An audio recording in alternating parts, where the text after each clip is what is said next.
It's an interesting question. What justice would look like in the case of Bhopal. I think in many ways something like Bhopal defies our traditional conceptions and ideas about justice. And with the passage of time, I think it may be too late to really do justice to Bhopal. Having said that, I think there's a lot that can be done to undo the injustice that's being done today with respect to Bhopal.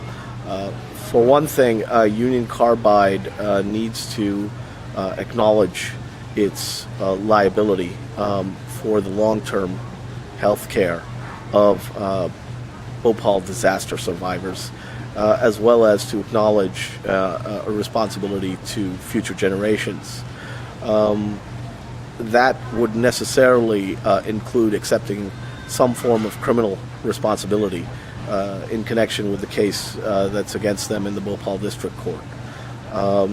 In addition to that, I think it would be imperative for Union Carbide to remediate the Bhopal plant, to clean up the drinking water supply and the pollution problem that it's created in Bhopal, to provide for some sort of medical monitoring for both disaster victims and present-day pollution victims, so that they could benefit from, an early diagnosis of medical problems that might result from their exposure.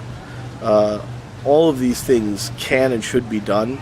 They could be done in a context of a negotiated resolution with the support of survivors groups and perhaps the participation of the government of India, as well as Union Carbide and Dow Chemical.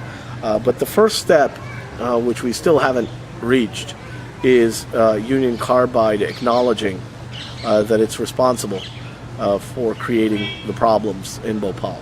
The first step to resolving a problem is acknowledging that one exists. And until Union Carbide does that, we can't move towards justice in Bhopal.